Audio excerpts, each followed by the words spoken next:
boa noite a todos. Sejam todos bem-vindos ao nosso encontro das quartas-feiras. Eu sou Leila Rocha de Oliveira, do Centro de Estudos Espíritas Allan Kardec, aqui da cidade de Olambra, cidade das Flores, cidade do interior de São Paulo. Hoje, dia 2 de junho de 2021, e como todas as quartas-feiras, nós temos um encontro marcado. Boa noite, Sueli. Meus amigos vão chegando, isso é muito bom. Nós convidamos para as nossas noites de quarta-feira os poetas da imortalidade. Então, temos os amigos do plano espiritual e do plano material. E é muito bom. Para prepararmos espiritualmente a nossa noite, nós vamos ler um pequeno trecho do livro Vinho de Luz, pelo benfeitor Emmanuel e Francisco Cândido Xavier. Boa noite, Silvina. Seja bem-vinda. Boa noite, Cida. Que bom, estamos juntas. Na mensagem 77 do livro Vinho de Luz. Boa noite, Maria Aparecida. Que bom. A mensagem 77, o título: Sofrerás perseguições. É um trecho da segunda carta que Paulo escreve a Timóteo, capítulo 3, versículo 12. E também todos os que piamente querem viver em Cristo Jesus padecerão perseguições. Repetindo o que Paulo escreve a Timóteo. Mas aproveitamos também para dar uma boa noite, um abraço para o Gustavo. Seja bem-vindo, Gustavo. Mas Paulo diz o seguinte a Timóteo: e também todos os que piamente querem viver em Cristo Jesus padecerão perseguições. Incontestavelmente, os códigos de boas maneiras do mundo são sempre respeitáveis, mas é preciso convir que acima deles prevalecem os códigos de Jesus, cujos princípios foram por ele gravados com a própria exemplificação. O mundo, porém, raramente tolera o código de boas maneiras do Mestre Divino. Se te sentes ferido e procuras a justiça terrestre, considerar-te-ão homem sensato. Contudo, se preferes o silêncio do grande injustiçado da cruz, ser-te-ão lançadas ironias à face.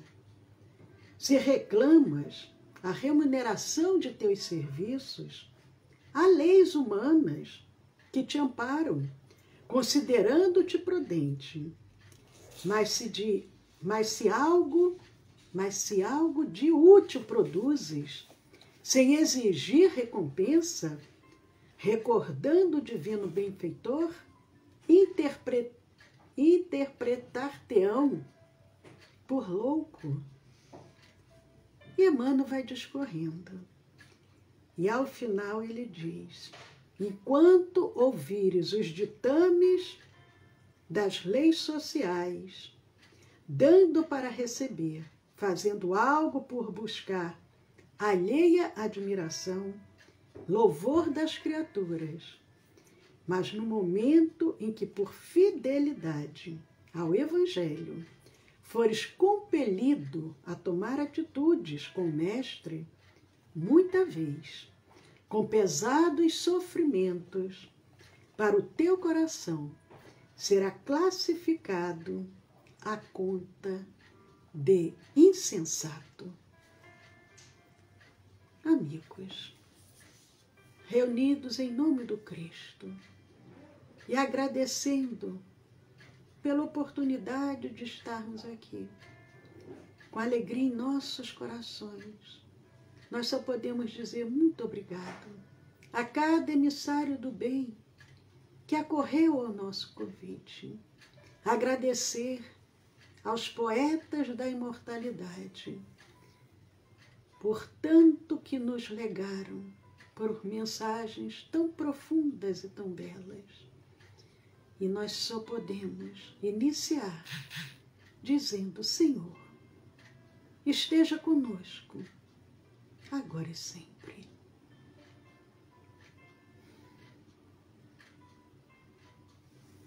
Que bom, estamos juntos. Boa noite, Alícia. Amigos queridos, quarta-feira, Poesia dos Imortais.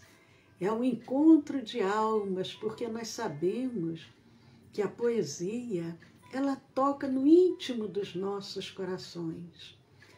E nós vamos trazer hoje Bittencourt Sampaio. Bittencourt Sampaio. Mas quem nos acompanha todas as semanas sabe que nós temos trazido essas poesias do livro Parnaso de Além-Túmulo. Iniciamos lendo pequenos trechos da introdução e quando encerramos os comentários da introdução, começamos a trazer as reflexões do nosso querido Chico Xavier. Palavras minhas. E ele vai discorrendo como que tudo aconteceu.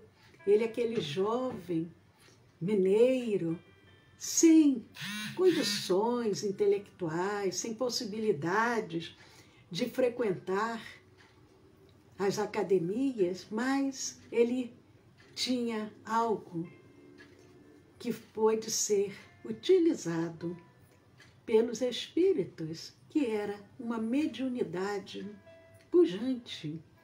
E ele vem nos dizendo: julgo do meu dever declarar que nunca evoquei quem quer que fosse.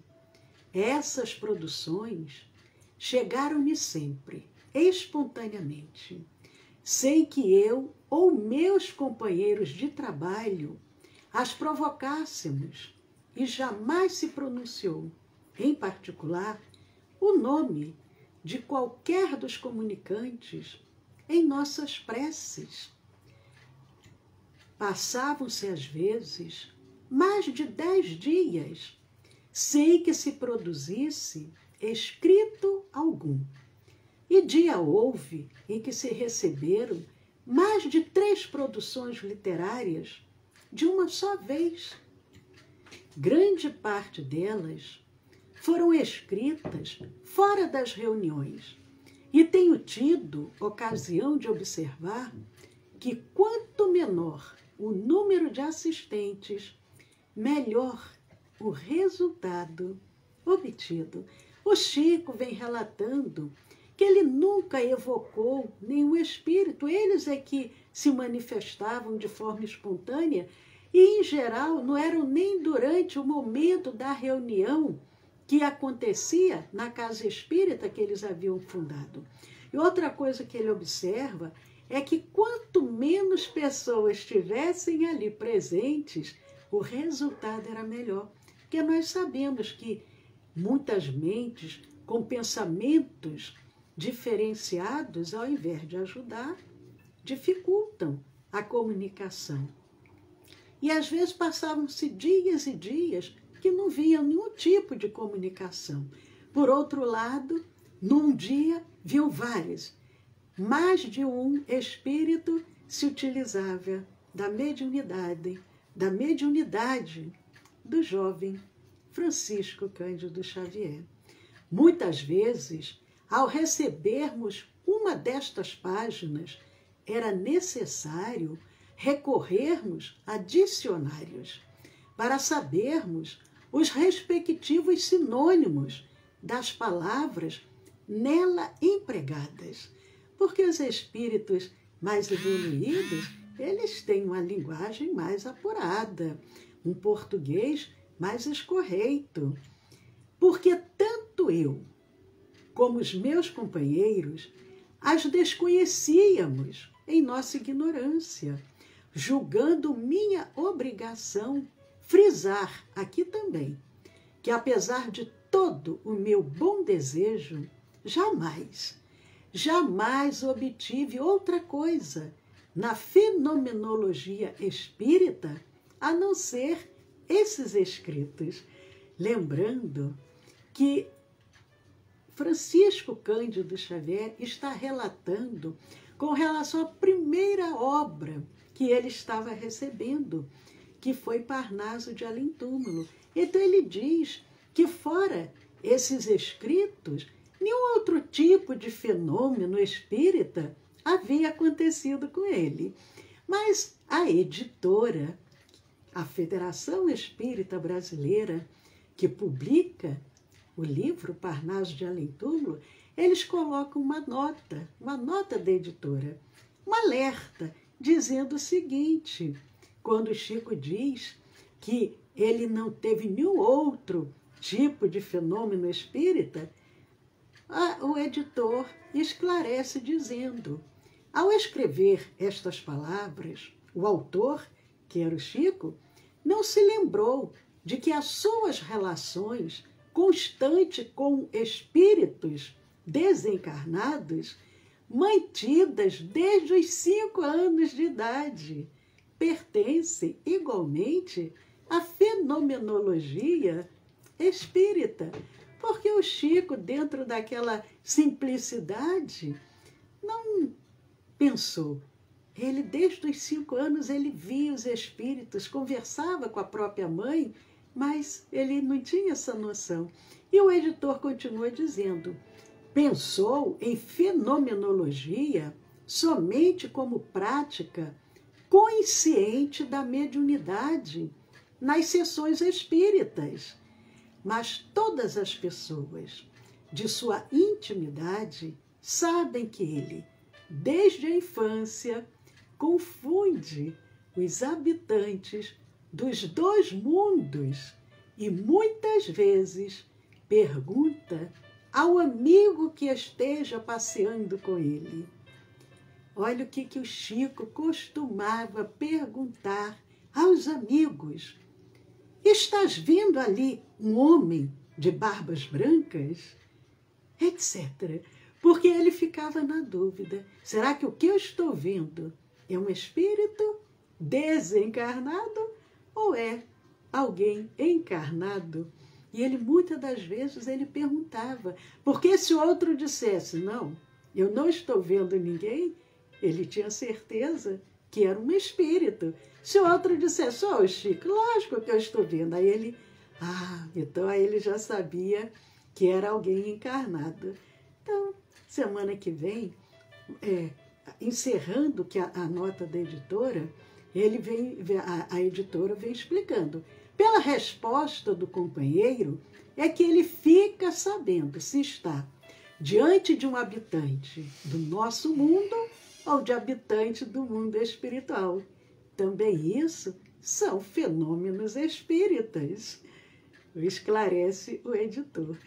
Mas, semana que vem, nós prosseguimos com as palavras minhas do nosso querido Chico Xavier, aproveitando, mandando também um abraço para Alice, para Adília, Márcio Sena, Marilza, sejam todos muito bem-vindos.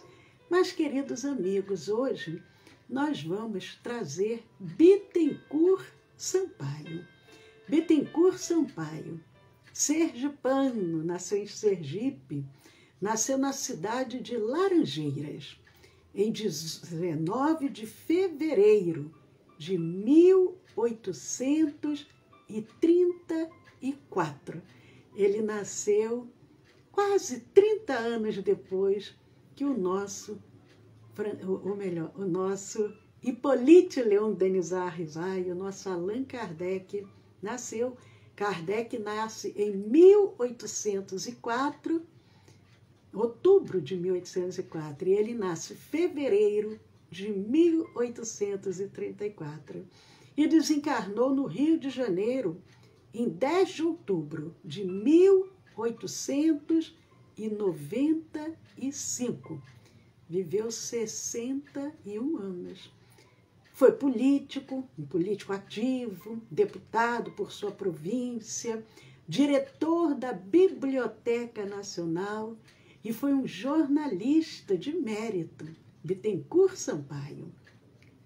Mas o Bittencourt Sampaio, já com a idade um pouco mais avançada, já com um pouco mais de experiência de vida, ele foi um dos mais brilhantes e destemerosos paladinos da revelação espírita. Ele foi um daqueles pioneiros aqui no Brasil a divulgar o espiritismo. E um grande poeta também. Mas vamos à poesia. A poesia de Bittencourt Sampaio. A Virgem. A Virgem. Vós sois no mundo a estrela da esperança, a salvação dos náufragos da vida, a custódia das almas sofredoras, consolação e paz dos desterrados, do venturoso aprisco das ovelhas, de Jesus Cristo, o Filho muito amado. Fanal radioso aos pobres degredados, anjo guiador dos homens desgarrados, do Evangelho de luz, do Filho vosso, Virgem formosa e pura, da bondade, providência dos fracos pecadores, astro de amor na noite dos abismos, clarão que sobre as trevas da cegueira expulsa a escuridão das consciências.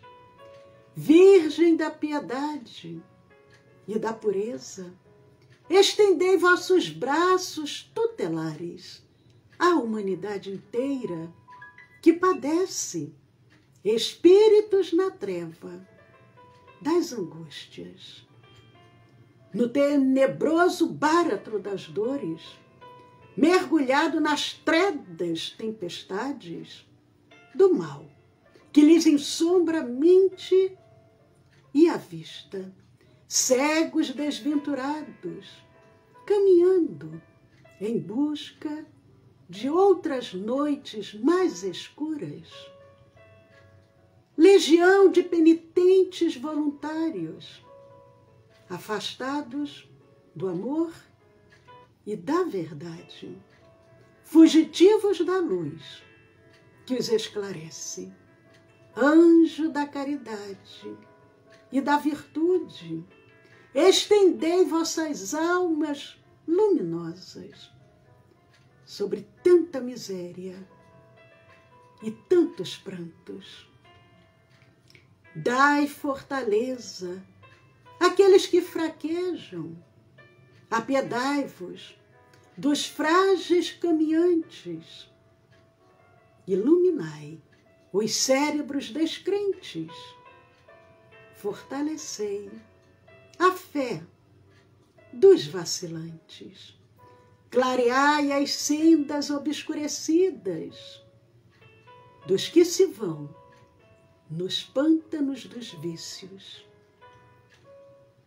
Existem almas míseras que choram, amarradas ao potro das torturas, e corações farpeados de amarguras, enxugai-lhes as lágrimas penosas. Virgem imaculada de ternura, abençoai os mansos e os humildes, que acima de ouropéis enganadores põem o amor de Jesus, eterno e puro.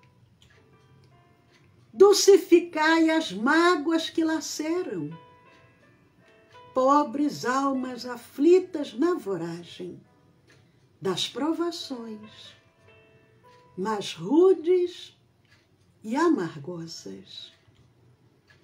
Estendei, Virgem pura, o vosso manto, constelado de todas as virtudes, sobre a nudez de tantos sofrimentos que despedaçam almas exiladas no orbe da expiação que regenera.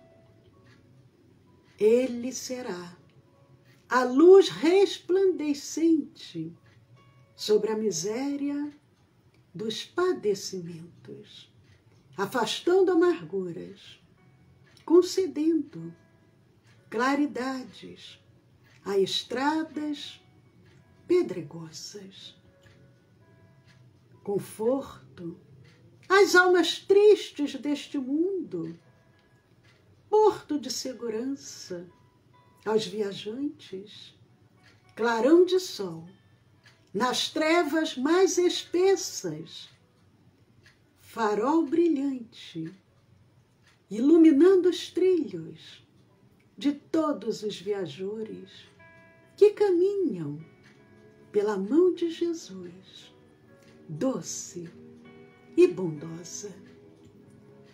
O pão miraculoso, repartido entre os esfomeados e os sedentos, de paz, que os acalente e os conforte. Virgem, Mãe de Jesus, anjo de amor, vinde a nós, que na luta fraquejamos. Ajudai-nos, a fim de que a vençamos. Vinde, piedosa Virgem de bondade. Cremos em vós, na vossa alma divina. Vinde, dai-nos mais força e mais coragem. Derramai sobre nós o eflúvio santo do vosso amor, que ampara e que redime. Vinde a nós, nossas almas vos esperam, almas de filhos míseros que sofrem. Atendei nossas súplicas, Senhora. Providência da pobre humanidade.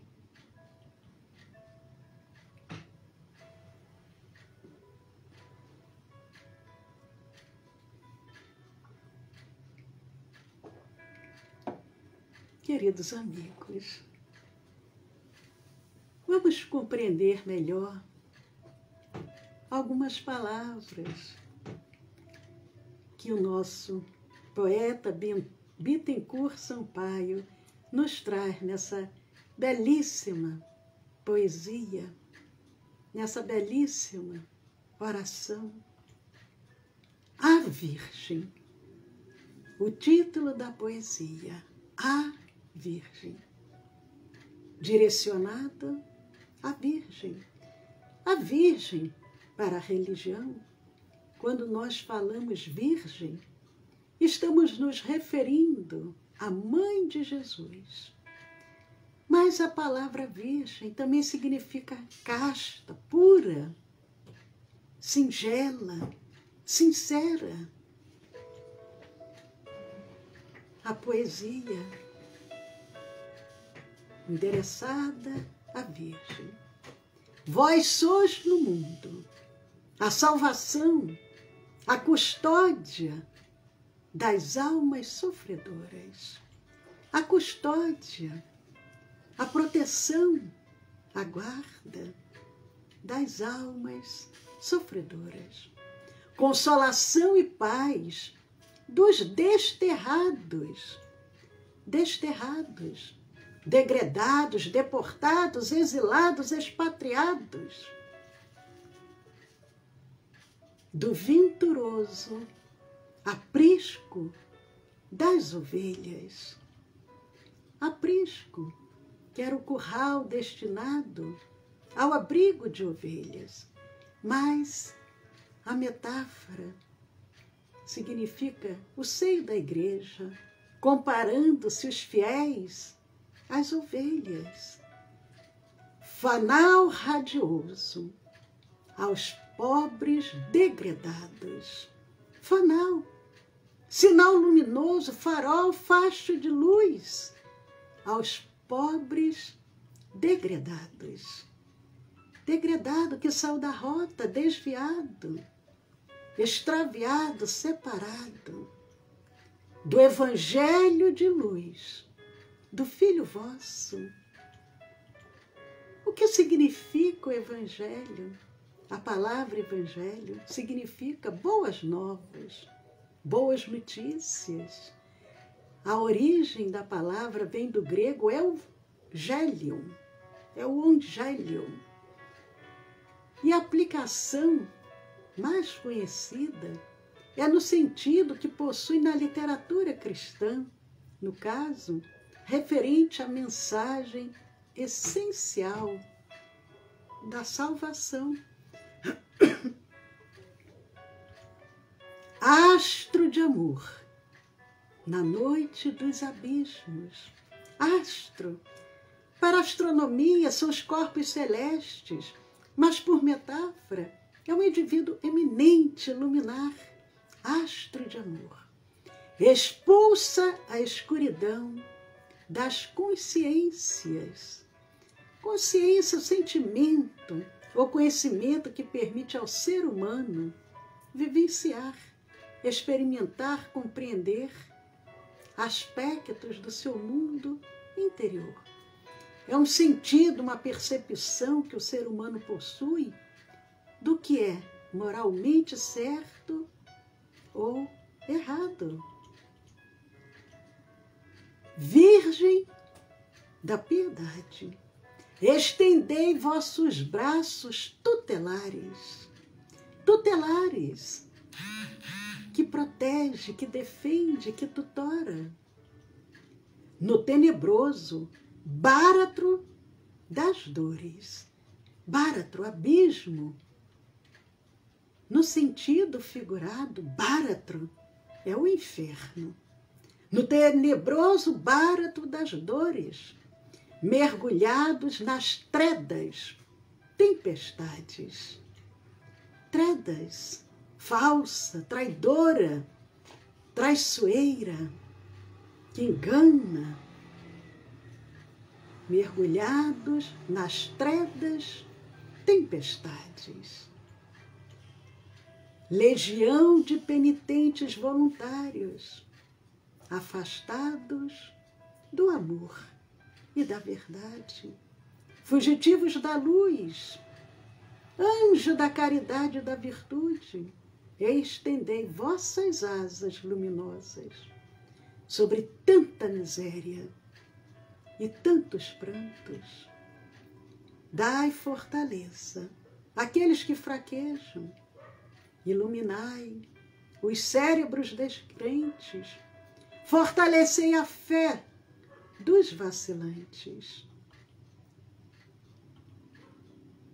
Virgem Imaculada, abençoai os mansos e os humildes, que acima de ouropéis enganadores.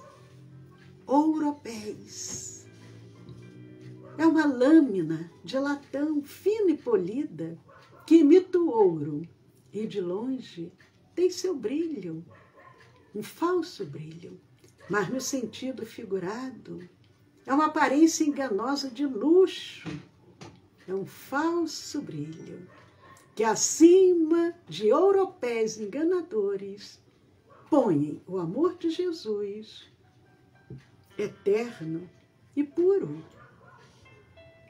Dulcificai as mágoas, pobre almas aflitas na voragem, tudo aquilo que é capaz de tragar, de sorver, de destruir com violência.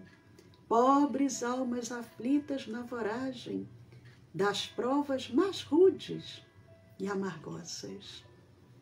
Estendei, Virgem pura, sobre a nudez de tantos sofrimentos que despedaçam almas exiladas, no orbe da expiação, no orbe, no globo, no planeta Terra. Ele será a luz resplandecente, claridades a estradas pedregosas, conforta as almas tristes deste mundo, o pão miraculoso. Vinde a nós, que na luta fraquejamos, ajudai-nos a fim de que a vençamos. Vinde, piedosa Virgem, derramai sobre nós o eflúvio santo, o eflúvio, a emanação imperceptível, exalada de um fluido, é um perfume. Derramai sobre nós o eflúvio santo do vosso amor, que ampara e que redime. Vinde a nós, nossas almas vos esperam, almas de filhos míseros que sofrem. Atendei nossas súplicas, Senhora. Providência da pobre humanidade. Poesia linda. A poesia à luz do Evangelho e do Espiritismo. Nós vamos procurar fazer agora uma leitura singela, mas para que a gente possa compreender o que o poeta quis nos trazer com essa poesia dirigida a Maria, a Mãe de Jesus. Virgem da piedade e da pureza, estendei vossos braços tutelares à humanidade inteira que padece, espíritos na treva das angústias.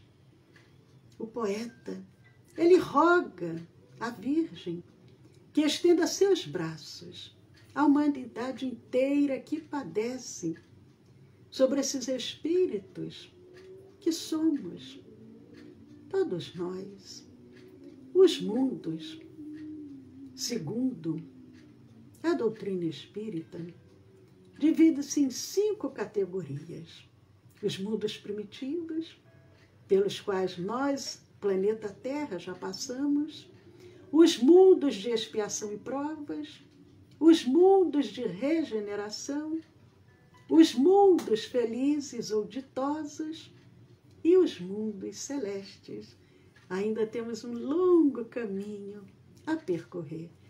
De mundo de primitivo, estamos agora nessa segunda categoria, mundo de expiação e provas, caminhando para um mundo de regeneração.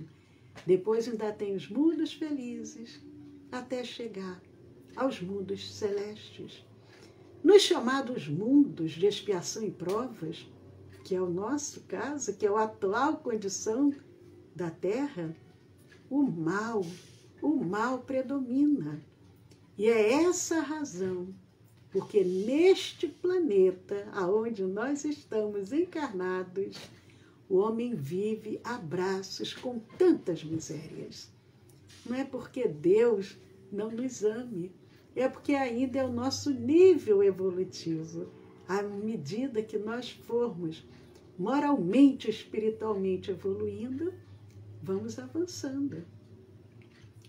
Na Terra, nos informa Santo Agostinho, o Espírito Santo Agostinho, que os espíritos em expiação são, se assim se pode dizer, seres estrangeiros, indivíduos que já viveram em outros mundos. Contudo, nem todos os espíritos que aqui encarnam vêm para o planeta em expiação. As raças chamadas selvagens são formadas de espíritos que apenas saíram da infância espiritual e que na Terra se acham, por assim dizer, em curso de educação. Por isso que eu sempre digo, nós estamos numa grande escola. E estão aqui o quê? Para se desenvolverem pelo contato com espíritos mais adiantados. O poeta, ele se refere a uma legião de penitentes voluntários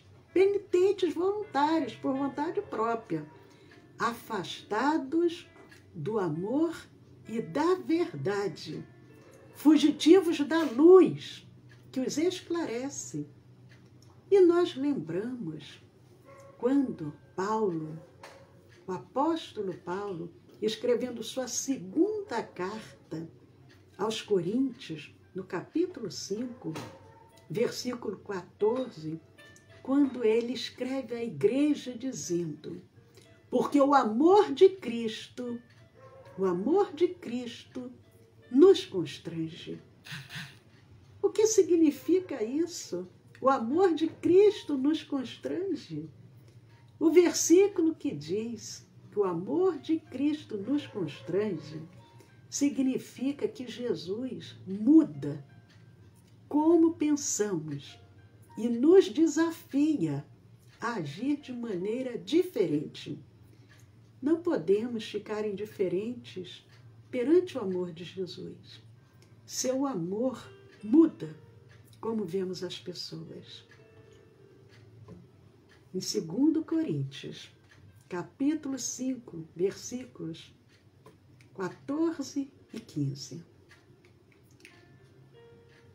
Paulo nos explica que o amor de Cristo nos constrange porque agora nós pertencemos a Cristo e vivemos para fazer a sua vontade, que é o que o Paulo diz para a igreja. Já não sou eu quem vive, é o Cristo que vive em mim. Nesse contexto, constranger não significa ser embaraçoso. Constranger significa pressionar. O amor de Cristo nos constrange a viver para Deus. É um amor que desafia. O amor de Jesus não é apenas uma coisa que nos faz sentir bem. Ele nos desafia a mudar. Mas mudar dói. Mudar dói. O poeta, ele fala de uma legião que se encontra afastada do amor e da verdade. E ele diz mais, de forma voluntária. No Evangelho de João, no capítulo 8, versículo 32, Jesus se manifesta dizendo: e conhecereis a verdade, e a verdade vos libertará. Fugitivos da luz que os esclarece, para esses o amparo da Virgem, que é a rogativa do poeta. Para esses fugitivos da luz, ele roga o amparo da Virgem. Dai fortaleza, diz o poeta, àqueles que fraquejam, apiedai-vos das frágeis, apiedai-vos dos frágeis caminhantes, iluminai os cérebros descrentes, fortalecei a fé dos vacilantes, iluminai os cérebros descrentes. Mais uma vez, lembramos Jesus, no Evangelho de João, no capítulo 14, item 1, não se turbe o vosso coração, credes em Deus, crede também em mim. O poeta pede à Virgem: iluminai os cérebros descrentes. E Jesus diz: não se turbe o vosso coração, crede em Deus, crede também em mim. Fortalecei a fé dos vacilantes. O poeta roga: fortalecei a fé dos vacilantes. E nós vemos em Salmo nos Salmos, no capítulo 69, quando o salmista, no momento que a sua fé está vacilante, no momento de fraqueza, ele diz assim: estou cansado de clamar, secou-se-me a garganta, os meus olhos desfalecem de tanto esperar por meu Deus. Foi o momento da fé vacilante do salmista. Estou cansado de clamar.